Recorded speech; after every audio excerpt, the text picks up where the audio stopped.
Photograph आजकल तो हम लोगों का जो है, मतलब हम लोग अब 2025 में है, तो नेचुरल है कि हमारे लिए फोटोग्राफ की वो वैल्यू नहीं है जो पहले लोगों को होती थी। मतलब अब आप कह सकते हो कि फोटोग्राफ की जो वैल्यू है इट हैज चेंज्ड। ऐसा नहीं कि हम अभी हमारे पास क्या है, इंस्टेंट कैमरास है। हम स्क्रीनशॉट ले सकते हैं, सेल्फीज ले सकते हैं, बैक कैमरास है। बट पहले जमाने में photography was something very rare. आप अपने पेरेंट्स वगैरह से पूछोगे तो वो बताएंगे कि शादियों में एक ऐसा जरूर होना चाहिए था कि जिसमें पूरी फैमिली, सारे जान पहचान अनजान सभी को बुला लेते थे। And that photograph was framed. Similarly photograph लेने के लिए आजकल क्या होता है, हम तो रैंडमली ऐसे बैठे बैठे क्लिक करते हैं। हम तो दिन में 10 बार फोटोज क्लिक करते रहते हैं। बट उस जमाने में क्या होता था, स्पेसिफिकली फोटोग्राफर को बुलाया जाता था। जैसे नानी के घर हम लोग गए, लास्ट डे है, तो फोटोग्राफर को बुलाया जाता था और सबको बिठा के फोटो ली जाती थी। सो फोटोग्राफ वॉज, मतलब फोटोग्राफी जो है it is because it is related to our memories. तो जो ये पोयम है, this is about the nostalgic memories. ये जो वर्ड्स मैं लिखती हूं इन पर ध्यान रखना। नोस्टैल्जी होता है किसी भी चीज को याद करके सेंटी हो जाना। हम अपनी भाषा में बोले तो सेंटी हो जाना, sentimental. This is penned by Shirley Toulson. जितने भी पोएम्स हैं, 5 ही हैं, सबके पोएट्स के नेम आपको बाय हार्ट होने चाहिए। 11th एंड 12th में इट इज कंपल्सरी। आपका ये कंपल्सन है, मतलब आप जब लिखते हो, a photograph written by Shirley Toulson करके ही लिखना है आप। So this is basically the memories that the girl carried. जैसे आपने वो जो चैप्टर पढ़ा था ना, उसी तरीके से इसके अंदर 3 फेजेस है। याद रखना, पेपर में आता है, 2 मार्कर क्वेश्चन है ये। पहला, जब वो, मतलब कि this poem is written by the girl, इसके मदर की फोटोग्राफ के बारे में। तो पहला, मॉम्स हॉलीडे, जब मम्मी हॉलीडे पे गई थी। दूसरा, जब मदर की शादी हो गई थी एंड मॉम्स मेमोरी, यानी कि मम्मी उन फोटोग्राफ को देखकर खुश होती थी। और तीसरा, जब मम्मी की डेथ हो गई तो वो जो लड़की थी, हाउ शी फेल्ट। तो there are 3 phases. One is the holiday of the mother. Second is when the mother was married and she used to remember those memories. And third is after the death. Right? इस poem से एक तो ये वाला question आता है। दूसरा, आपके जितने भी पोएटिक डिवाइसेस हैं वो आते हैं। And of course RTC, the cardboard. उस जमाने में क्या होता था, जो ये पोयम, ये मतलब कि फोटोग्राफ होती थी, इसको कार्डबोर्ड पर चिपका दिया जाता था। तो जो कार्डबोर्ड होता है ना, वो दैट इज फोटोग्राफ। यहां पर the cardboard is not cardboard, it is metaphor. It is for the photo. मतलब उस पर चिपकाया जाता था उस जमाने में ना, कार्डबोर्ड पर चिपकाया जाता था। So the cardboard here is the metaphor for the photograph. Shows me how it was. It मतलब द हॉलीडे। इट मतलब the holiday when the two girl cousins went paddling। मतलब 2 कजिन्स थी और एक इसकी मदर थी। टोटल 3 थे ये लोग। Each one holding my mother's hands. मतलब दोनों बच्चों ने जो है, दोनों कजिन्स ने उसकी मदर का हाथ पकड़ा था। क्यों पकड़ा था? Because she was Elder. Big girl मतलब शी वॉज एल्डर, मदर बड़ी थी और उनकी जो कजिन्स थी वो छोटी थी। शायद मदर की एज सम 12 years और सो। मतलब वो लोग कहाँ गए थे? To a sea. समुद्र के किनारे गए थे। All three stood still to smile. तीनों जो है खड़े थे, पोज कर रहे थे। They were posing for the photograph. They were posing for the photograph. They were posing towards the camera. Through their hair मतलब उनके जो बाल थे वो उनके चेहरे पर आ रहा था। थ्रू देयर हेयर मतलब उनके जो बाल थे that was coming on their face, तो वो अपने बालों को पीछे कर रहे थे। At the uncle with the camera. Now एक बार क्वेश्चन आया पेपर में, who is the uncle with camera? So may be he was the guardian या फिर photographer, the person who was taking the photo. आपको इसका आंसर यही लिखना है। A sweet face. किसका? My mother's. Why it is sweet? Because at that time she was only 12 years old. She was looking very pretty. That was before I was born. इनके पैदा होने से पहले जब मम्मी छोटी सी बच्ची थी 12 साल की, उस वक्त उस पिक्चर के अंदर मदर थी और उनके साथ उनके दोनों कजिन्स थे। अब आपका $1 million क्वेश्चन, सबसे इंपॉर्टेंट इस चैप्टर में से, इस पोएम से 95% ये वाला क्वेश्चन जरूर आता है। एक्सप्लेन भी और पोएटिक डिवाइस भी। And the sea which appears to have changed less washed their terribly transient feet। इसमें पेपर में मतलब अगर मैं कहूं, मैंने 10 क्वेश्चन पेपर देखे तो 10 में ये क्वेश्चन आया है। मतलब the sea is immortal. The sea which has appear to change less मतलब सी कभी चेंज नहीं होता है। बट वो जो इंसान थे, जो ह्यूमंस थे, they are mortal. They are mortal. Temporary, sorry, terribly transient feet मतलब उनके temporary feet. Why the feet have been called as temporary? Because humans are mortal. इंसान चला जाता है लेकिन समुद्र, सूरज, ये वहीं का वहीं रह जाता है। That is temporary. उनके जो पैरों की जो निशान होते हैं वो पानी से खत्म हो जाते हैं।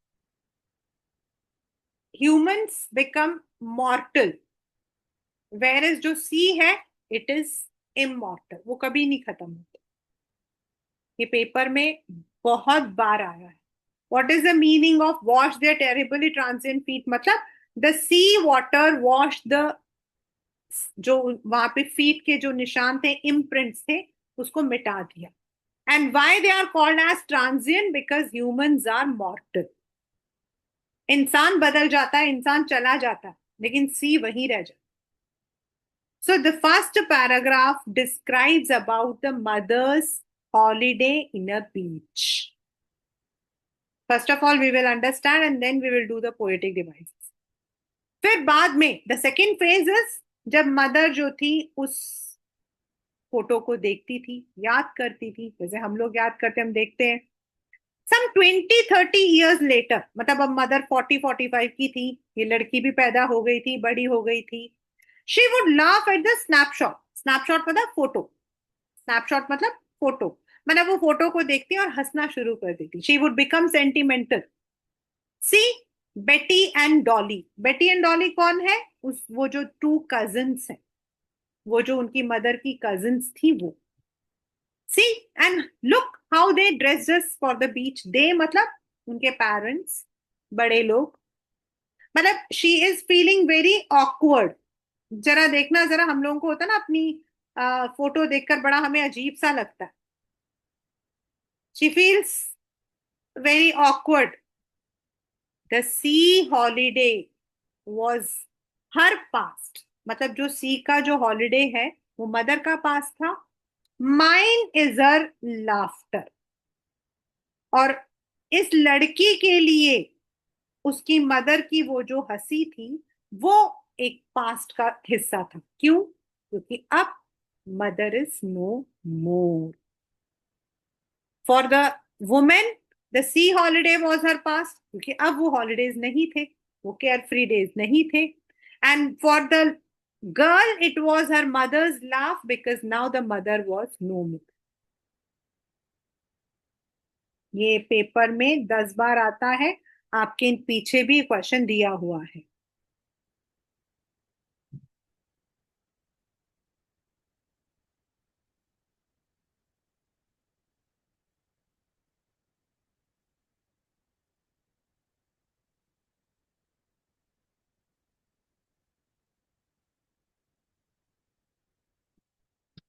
Both rye with the labored ease of last. जैसे मैंने आपको ऊपर वाला क्वेश्चन बताया, सिमिलरली अगर सेकेंड पैराग्राफ आता है तो ये क्वेश्चन 100% आता है. Both wry with the laboured ease of loss मतलब दोनों ही अपने लॉस के लिए रिग्रेट कर रहे हैं. राय मतलब रिग्रेट कर रहे हैं. Both cry for their loss. दोनों ही अपने लॉस के लिए रो रहे हैं. माँ क्यों रो रही है? She has lost her holiday. बच्ची क्यों रो रही है? क्योंकि उसने अपनी माँ को खो दिया. What is the meaning of laboured ease of loss? Laboured मतलब बहुत मुश्किल से कमाया हुआ लेकिन आसानी से चला गया. Which was earned with difficulties. एक हॉलीडे बनाना बड़ा मुश्किल होता है लेकिन उसको यूं खो देना आसान है. बहुत इंपॉर्टेंट है. Third paragraph. Now she has been dead nearly as many years that girl lived. मतलब जितने वो लड़की रही होगी, मे बी 12-13 ईयर्स हो चुके हैं. एंड ऑफ दिस सर्कमस्टांस मतलब प्रेजेंट, अभी प्रेजेंट में, at present there is nothing to say. कुछ है ही नहीं. इट्स silences मतलब the circumstance, the area, the place is completely silent. खामोशी छाई हुई है. There is silence all over.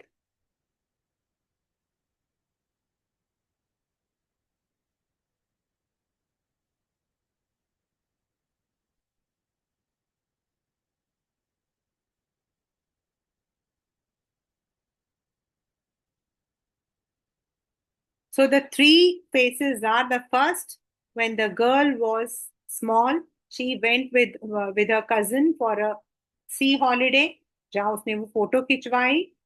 And then this she says that the sea is permanent because it is always there. लेकिन जो इंसान होता है वो मॉर्टल होता है. देन लेटर 20-30 ईयर्स बाद मदर उस फोटोग्राफ को देखती थी और हंसती थी, ऑकवर्ड फील करती थी. The sea holiday was her past. But mother के लिए वो हॉलीडे एक पास्ट था, पास्ट की मेमोरी थी. और वो जो हंसती थी, वो हंसी जो है ऑथर के लिए, पोएटस के लिए एक पास्ट था. क्योंकि मदर अपने हॉलीडे को खो चुकी थी और बच्ची जो है अपनी माँ को खो चुकी. The third paragraph is: now, in the present situation, there is only silence because there is no one to laugh, there is no one to see those photographs.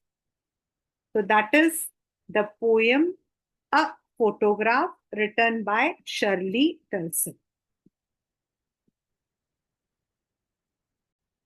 Let us come to the poetic devices.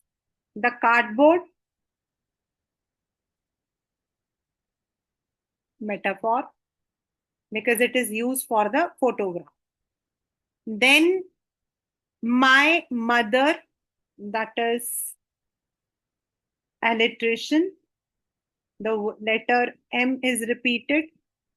Similarly, stood still to handle through their hair. Again, it is also alliteration.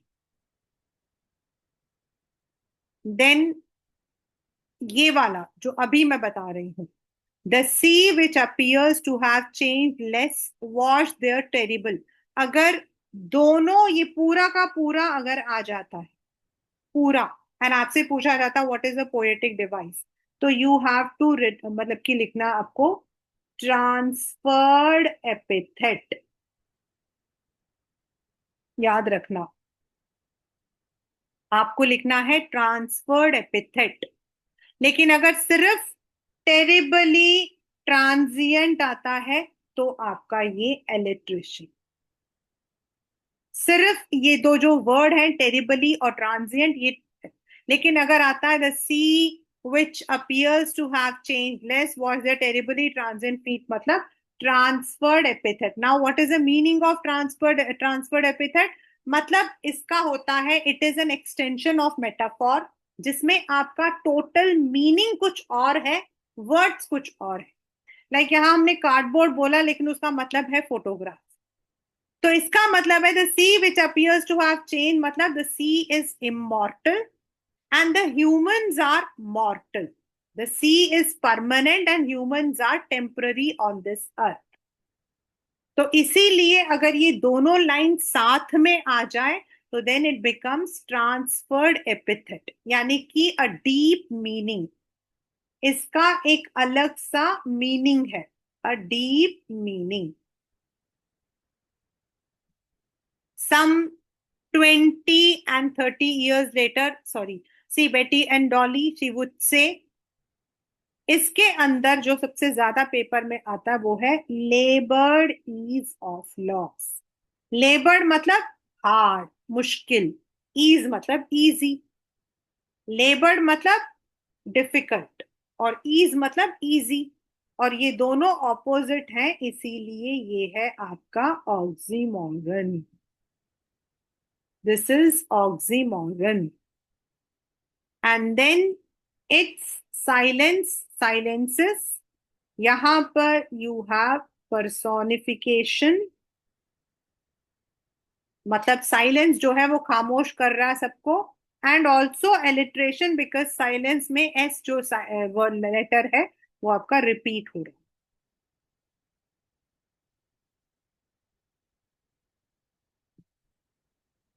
Then यहां पर अगर आप देखो there is no comma, यहां पर भी अगर आप देखो there is no comma, no full stop. So here you are having एनजैम्बमेंट।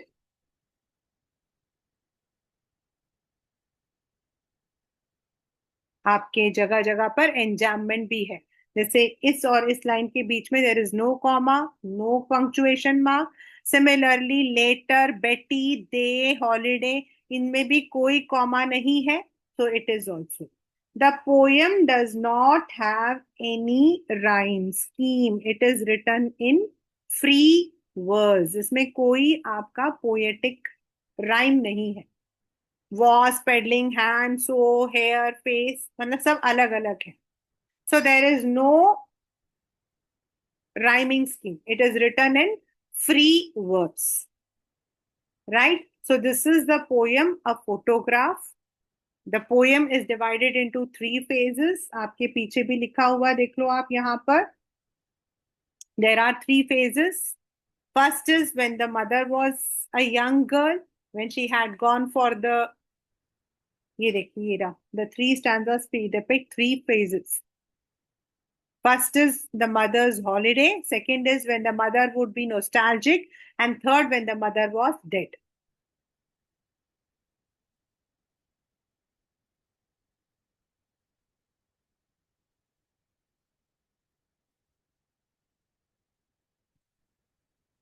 Right?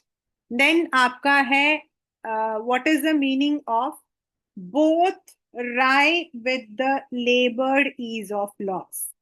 मतलब दोनों ही अपने लॉस के लिए दुखी है। The mother was the mother regretted because she lost her carefree holiday, and the girl was regretting because she had lost her mother's mother.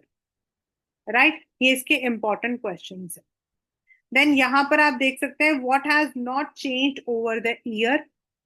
Does this suggest something to you? तो ये वही है, that the sea is mortal, immortal and humans are mortal. इसमें आपको यही लिखना। बाकी इस चैप्टर से, इस पोएम से मैक्सिमम आपके RTCs, of course you are going to have only RTC this time, and ये वाले जो आपके poetic devices, rhyming scheme, poems, poet's name, these are important topics from this particular poem, A Photograph.